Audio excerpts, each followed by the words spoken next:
আসসালামু আলাইকুম প্রিয় দর্শক, সুলতানাস কুকিং চ্যানেলের পক্ষ থেকে আপনাদেরকে আজকে আমি ফুচকা বানিয়ে দেখাবো। একেবারে পারফেক্টভাবে ফুচকা বানাতে পারবেন বাড়িতে বসে। তো সেই জন্য এখানে আপনারা 2 কাপ ময়দা নিয়ে নেবেন। ময়দাটাকে নিয়ে তারপরে এই যে 1/3 কাপ, এই যে কাপটা মেজারমেন্টটা দেখিয়ে দিলাম, এটা দিয়ে আমাদেরকে নিতে হবে ফাইন সুজি। এই ফাইন সুজিটা আমরা 1/3 কাপ এখানে দিয়ে দিব 2 কাপ ময়দার জন্য।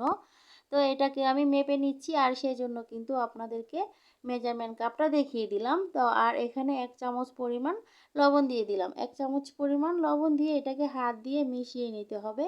মিশিয়ে নিয়ে তারপরে 1 টেবিল চামচ তেল দিয়ে দিব। তো আমার একটু তেল বেশি পড়ে গিয়েছিল অসাবধানতার কারণে, তো আর একটু কমিয়ে নিলাম। এই তো তেলগুলো দিয়ে এখন হাত দিয়ে মেখে একটু মিশিয়ে নিলাম তেলটাকে।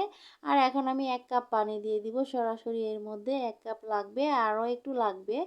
তো আমি 1 কাপ পানি দিয়ে আস্তে আস্তে সবগুলো ডো মেখে নিলাম। তারপরে সামান্য আরও একটু দিয়ে দিলাম। দিয়ে এটাকে আস্তে আস্তে মেখে নিতে হবে। এটা একটু শক্ত টাইপের, সেজন্য ভালো করে মেখে নিতে হবে হাত দিয়ে ডলে ডলে। তো আমাদের ডলে ডলে মেখে নিয়ে এখন এটাকে একটা শক্ত টাইপের ডো বানিয়ে নিয়েছি। এটা কিন্তু শক্ত অনেকটাই। এটাকে এখন রেখে দিতে হবে 20 মিনিটের জন্য একটা সাইডে। দেখুন কতটা শক্ত, হাত দিয়ে দেখিয়ে দিলাম।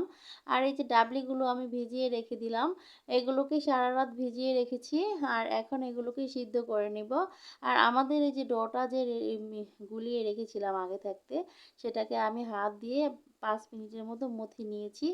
এই তারপরে এটাকে আমি এখন 4টা বড় টুকরো করে নিলাম। এই 4টা টুকরো দিয়ে আমি দুটো, মানে 4টা রুটি বানাবো।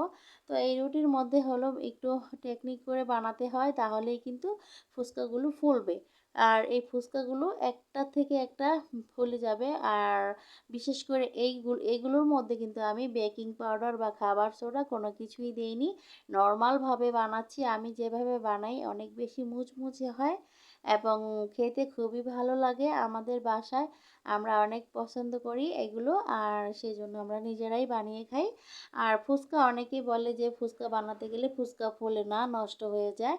তো আমি যেভাবে করছি দেখুন, একটা রুটি আগে বানিয়ে রেখেছিলাম, পরবর্তীতে আরেকটার মধ্যে একটু তেল ভরিয়ে তারপরে সামান্য একটু ময়দা ছিটিয়ে একটার উপরে একটা বিছিয়ে দিয়েছি। তারপরে এটাকে আলতো হাতে অল্প অল্প করে বেলে নিলাম। নিয়ে দেখুন কত বড় একটা রুটি করে নিয়েছি। তো এখন আমি একটা এই গোল গ্লাস দিয়ে, ছোট একটা গ্লাস দিয়ে, এই যে দেখুন ফুচকার সাইজ দিয়ে কেটে নিলাম। আর সব বাড়তিগুলো তুলে রেখে দিলাম। এখন এগুলোকে আমি মিডিয়াম হিটে ভেজে নিব। মিডিয়াম হিট করে রেখেছি তেলগুলোকে। তো এখন আমি এক এক করে দিয়ে দিচ্ছি, দেখতে পাচ্ছেন। এগুলোকে দিয়ে দিলেই হবে। আর এগুলোকে কোনো কিছুই করতে হবে না, হাত দিয়ে নাড়াচাড়াও করতে হবে না। জাস্ট আপনি আপনি ফুলে উঠবে, প্রত্যেকটা ফুচকাই ফুলে উঠবে এইরকম। মানে অনেক বেশি হাই হিট করা যাবে না চুলার হিটটাকে।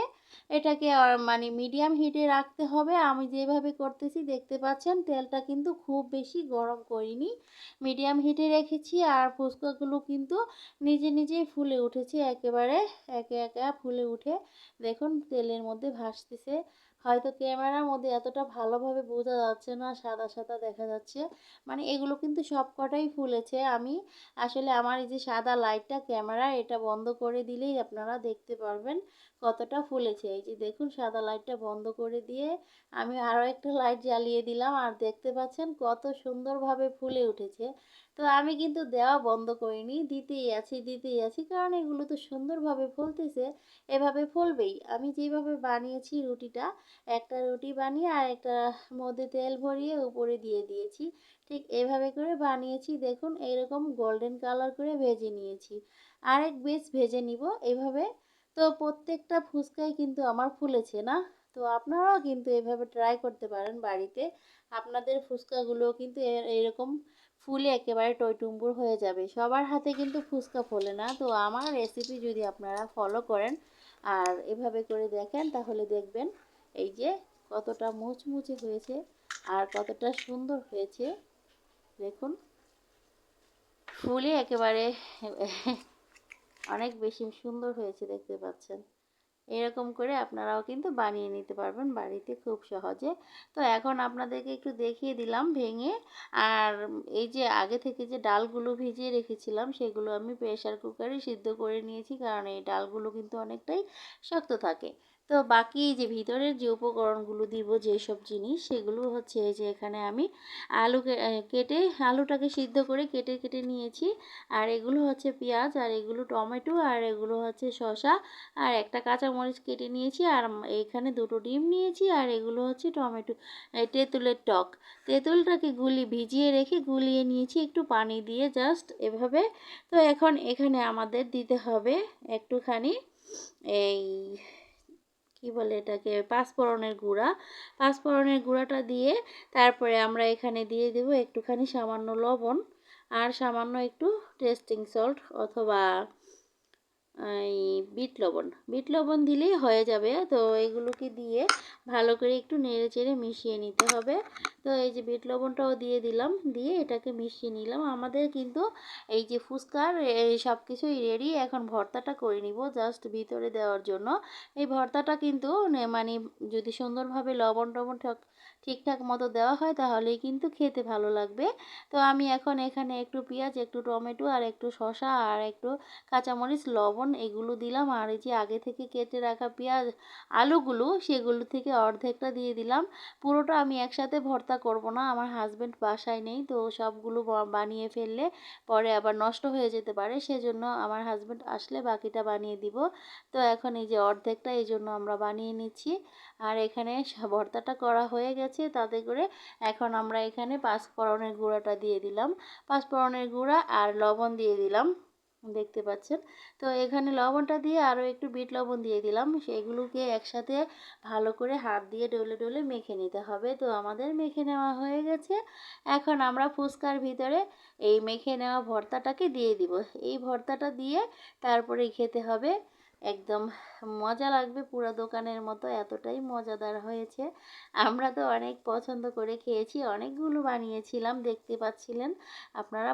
বড় একটা প্লেটের মধ্যে বানিয়ে রেখে দিয়েছিলাম। কতগুলো ফুচকা হয়েছে মাত্র 2 কাপ ময়দা দিয়ে। আমি আশ্চর্য হয়েছি এতগুলো হলো কিভাবে আজকে। অনেকগুলো কিন্তু হয়েছে। তো যাই হোক, এই যে দেখুন এইভাবে করে কিন্তু প্রথমে আমরা প্লেটটাকে ভরে নিব, সাজিয়ে নিব আর কি। তো এই যে ভর্তাগুলো এখন আমি ভরে নিচ্ছি এইভাবে করে, আর ফুচকাগুলোকে ভেঙে ভেঙে দেখুন এইভাবে ভর্তাগুলো দিয়ে দিচ্ছি। তো এরকম করে কিন্তু আপনারা সবাই বাড়িতে বানিয়ে খাবেন, আর আমাকে কমেন্ট করে জানাবেন কেমন হয়েছে আপনাদের রেসিপিটা বা আপনাদের ফুচকাটা। এই তো দেখুন আমার সবগুলো ফুচকা রেডি হয়ে গেল। আমি কিন্তু এখন এগুলোকে টক দিয়ে জাস্ট খেয়ে নিলেই হয়ে যাবে। অনেক বেশি লোভনীয় আর মজার একটা খাবার। এটা বানাতে আসলে অনেক খাটনি যায়, বাসায় বানিয়ে যখন আমরা খাই মানে বানাতে তো কষ্ট হয়, খেতে তো খুবই মজা। তো এই যে দেখুন এখন এই যে টকটাকে দিয়ে জাস্ট খেয়ে নিব। অনেক মজাদার হয়েছে এই রেসিপিটা। আর বিশেষ করে এই ফুচকা তো আমাদের সবার কাছে অনেক বেশি প্রিয়। আর এখন এই যে ফুচকার মধ্যে আমরা ডিমটাকে গ্রেট করে দিয়ে দিব। গ্রেট করে দিলে সব জায়গায় পড়বে অল্প অল্প করে। আর এটা অপশনাল, আপনারা না দিতে চাইলেও কোনো সমস্যা নেই, ডিমটা দিলে আরও একটু ভালো লাগে খেতে, এই আর কি। আর এই যে দেখুন আমি সবগুলো ফুচকা আপনাদেরকে দেখিয়ে দিচ্ছি। কতগুলো ফুচকা হয়েছে তাই না? অনেকগুলো ফুচকা হয়েছিল। আমরা এগুলোকে 2-3 দিন লাগিয়ে খেয়েছি। অনেক সময় লেগেছে কারণ আমরা মানুষ বেশি না। আমার ছোট ছোট 2টা মেয়ে আছে, আর আমার হাজব্যান্ড, আমরা 4 জন। তো যাই হোক, আমার রেসিপি যদি আপনাদের কাছে ভালো লাগে প্লিজ আমার চ্যানেলটাকে আপনারা একটু সাবস্ক্রাইব করে রাখবেন। তো সবাই ভালো থাকবেন। আল্লাহ হাফেজ।